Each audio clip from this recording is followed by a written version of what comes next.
Before we start this video, I just want to start by saying this is just my opinion.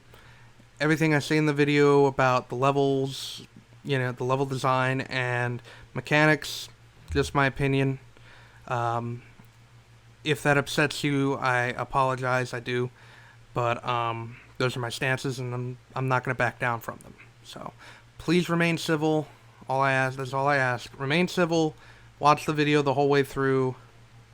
Don't start a comment war. That's it. And if you haven't bought the game yet, buy it, play it yourself, and then come back and watch the video. Thank you for tuning in. Alright? I'll see you in the review.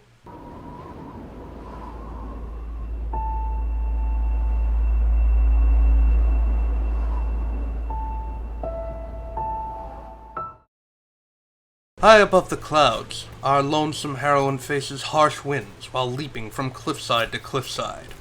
She encounters the old lady yet again, who informs her that Oshiro is a lost soul and that there was no use in trying to help him.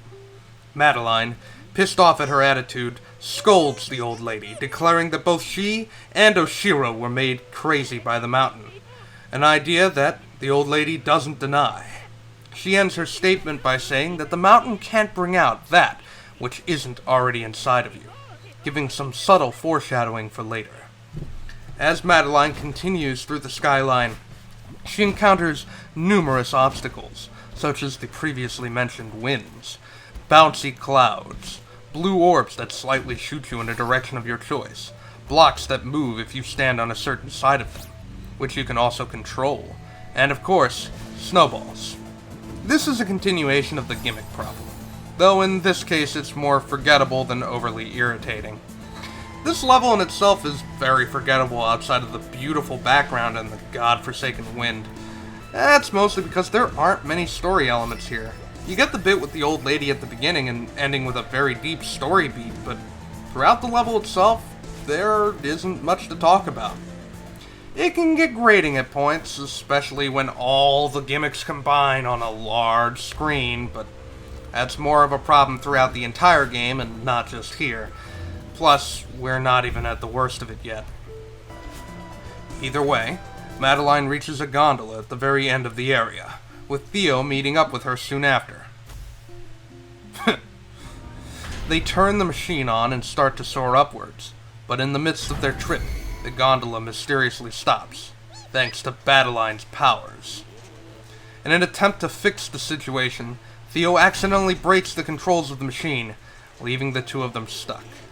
This is where Madeline has a major panic attack, which was mentioned earlier in Chapter 2 as a common occurrence. At first, she lashes out at Theo, but Theo, in an understanding manner, teaches her a trick that his grandfather taught him and his sister for calming down. She tells her to imagine a feather, and imagining that the only thing keeping the feather floating is her breathing. Eventually, Madeline recovers from her attack, and the gondola reaches its final destination. She asks Theo how he knew the gondola would work again, to which he admits he thought they were goners. And the two of them have a laugh over the selfie caught when they were stuck, ending Chapter 4. We're officially in the second half of the game, which contains 3 of my least favorite levels. Let's start off with my third least favorite, Chapter 5. So, shortly after their escapade in the previous chapter, Theo and Madeline reach an ancient temple. Theo, feeling adventurous, decides to go into the temple to get some pictures for his Instapics followers to gawk at. This is despite Madeline's protest that this is a bad idea. And, after a bit of him not returning, she heads inside to find him. At first, she encounters just these red orbs that carry her a longer distance than the blue orbs from Chapter 4. There's also buttons that need to be dashed into to open doors, platforms that move when she dashes, and of course, spikes. But she eventually comes across another giant mirror that sucks her into another world. For a moment, we lose control of Madeline and play as this weird eldritch abomination that breaks through various walls until it gets to Madeline and kills her. She then wakes up, with the temple looking very different from how it did previously, with a color scheme that mysteriously matches with Madeline's, who also appears to mock Madeline. The latter demands answers as to what this place is and what the former did with Theo, but Madeline reveals that this isn't her doing, but Madeline's. The temple has reformed to represent Madeline's, and also somewhat Theo's, subconscious mind. Given that she is in incredible emotional pain, made up of deep self-loathing and self-doubt, her subconscious is very hostile, especially to herself. The eldritch abomination that I mentioned earlier is actually a creation of Madeline's subconscious, and it becomes another obstacle that she has to face for the remainder of the level. So, Madeline is forced to avoid and hit the monsters on top of opening doors, avoiding spikes and utilizing the red orbs, until she comes across Theo again, where the level suddenly gets even more difficult. Theo is magically trapped in a crystal, representing his own negative emotions, such as constraints he puts on his own life. You eventually have to carry Theo throughout the remainder of the level, with all the previous gimmicks still being active elements of the level's design. The amount of gimmicks in this level alone is so large, it honestly makes it difficult to think. You have to balance carry and throwing Theo with dodging beasts and spikes, while also opening doors, dashing to move certain platforms, utilizing red orbs for transportation.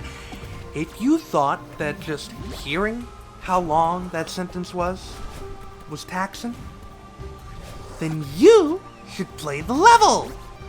The amount of things that you have to deal with goes beyond being difficult to being plain ridiculous. It's possible. It's very much possible to beat this level. But that doesn't mean I enjoyed any minute of it. It's just a bunch of needless bullshit layered on top of each other to force the player to think way faster than they may be used to. This is where a personal issue comes for me in the game. I inherently play most games with a more defensive mindset. I'd rather take things slow and methodical. A good example of me using this mindset is in games like Mario. I like to assess the coming enemies instead of rushing at them and getting killed. Even with Sonic, the characterization of speed, I still have enough time to think before I make a move. And I also have a more varied moveset to compensate for the fast speed. Celeste does not support a defensive mindset, and it also does not give you a varied moveset to compensate for the speed. It wants you to be on high alert at all times, and I am personally not comfortable with that. It also doesn't help that a lot of the multiple gimmick obstacles are almost always placed in lengthy screens, making my screw-ups increasingly punishing and irritating. The deaths are mostly because of my hesitance. In my attempts to avoid death, I ironically wind up getting hit by something else and dying anyways. It eventually builds up to the point where I simply do not want to play the game anymore, as it continues to get longer, adding more and more irritating gimmicks per level, and in my opinion, not being, quote, sex. What are you doing, step bro? So, after going through that utter clusterfuck of a level, Madeline reaches a giant eye door, which is bringing back Metroid Fusion flashbacks for me, and she throws Theo straight into it, breaking the crystal imprisoning him and ending Chapter 5.